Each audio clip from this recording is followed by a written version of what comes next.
গত ২৪ মে ২০২৫ শনিবার মুক্তিযুদ্ধ জাদুঘরের সেমিনার কক্ষে অনুষ্ঠিত হল এক বিশেষ বক্তৃতা অনুষ্ঠান। মুক্তিযুদ্ধ জাদুঘর নিয়মিত বক্তৃতার আয়োজন করে, আর এটা একটু কাকতালীয় হয়ে গেছে যে আমরা একজন বিদেশি অতিথিকে পেয়েছিলাম, এডিনবরা ইউনিভার্সিটির প্রফেসর লিন্ডসে হর্নার।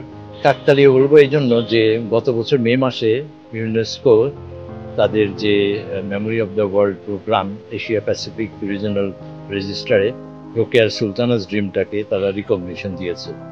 তো সেটা আমরা নানাভাবে তো উদযাপনের চেষ্টা করি, আর এই বছর মে মাস মানে তার 1 বছর পূর্তি। তো এবার সেজন্য তার বক্তৃতার বিষয়টাও ছিল যে লিন্ডসে হর্নার কি করে রোকেয়া এবং সুলতানার স্বপ্নকে আবিষ্কার করলো, আর এই বইটি, এই রচনার কি তাৎপর্য রয়েছে আজকের দিনে, এবং তারপরে ব্রিটেনের নিরিখে এটার কি তাৎপর্য। তো পরে সেই সব মিলিয়ে আজকের বক্তৃতাটায় ও যেভাবে যে কথাগুলো বলেছে, তুলে ধরেছে, সেটা সুলতানার স্বপ্নের যে অনেক মাত্রা আছে এবং অনেকভাবে যে এটার পাঠ গ্রহণ করা যায়, বিশ্লেষণ করা যায়।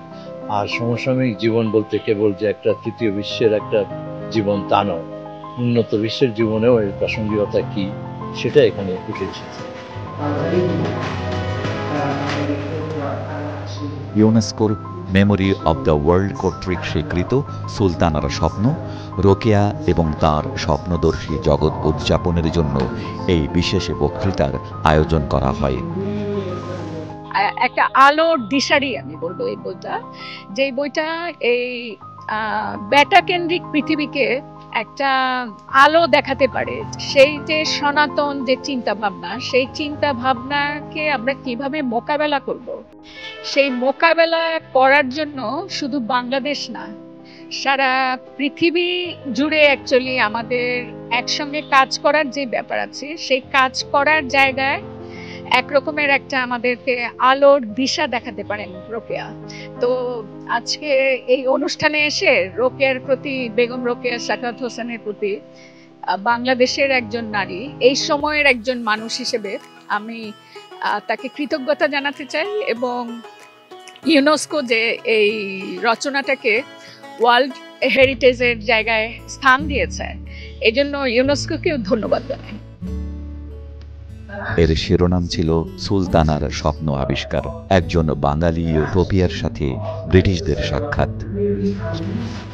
আমি যদি বাংলাদেশের দিকে তাকাই, আমাদের দেশের শিক্ষার মান এখনো ওরকম উন্নত না। এরপরও দেখেন নারীরা কিভাবে এগোচ্ছে। আমাদের নারী পাইলট আছে, যেটা আমাদের যে সময় নারী পাইলট হয়েছিল, বৈমানিক হয়েছিল, সেই সময় গ্রিসের মানুষরা চিন্তাও করতে পারে। ঠিক আছে, আমাদের নারী ট্রেন চালক আছে। কি নাই বাংলাদেশে? নারীরা কি করে না? সব কিছুই করে। আমাদের নারী পাহাড়ে উঠেছে, হিমালয় বিজয় করেছে। ইউনাইটেড কিংডমের ইউনিভার্সিটি অফ এডিনবার্গের লেকচারার ডক্টর লিন্ডসে ক্যাথরিনের অন্তর্দৃষ্টির মাধ্যমে রোকেয়ার নারীবাদী দৃষ্টিভঙ্গির অন্বেষণ করা হয় এই আয়োজনে। আমার মনে হয় সমস্যাটা হচ্ছে ছেলেদেরকে we have not been raising them right. এটা একটা কোয়েশ্চেন হতে পারে, that this education should start in the family.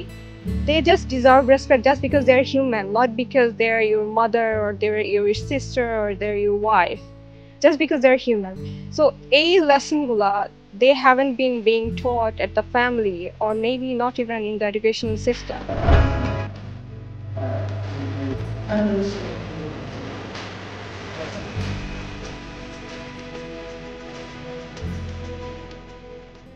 Today I was invited by Molpidol to come and to speak in an open lecture on my personal reflections on Sultana's Dream. In the UK we have many themes that resonate with Sultana's Dream, and I think that we can learn a lot and use Sultana's Dream as a way to have discussions about this in the UK around our aspirations to be a humanitarian state like Ladyland was.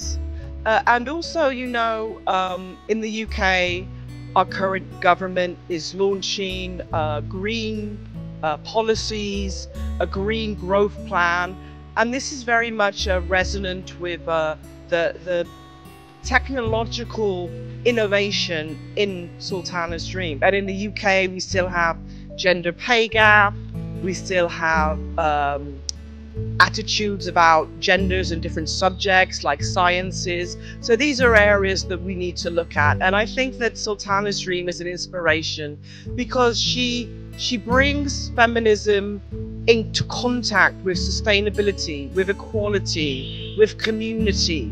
And I think that's a very modern understanding of feminism in the UK. So it really resonates with what is happening in the UK now. It is very much a book of, I think, of international significance. দর্শকদের স্বতঃস্ফূর্ত প্রশ্নোত্তর পর্বের মধ্য দিয়ে শেষ হয় এই বিশেষ অনুষ্ঠান।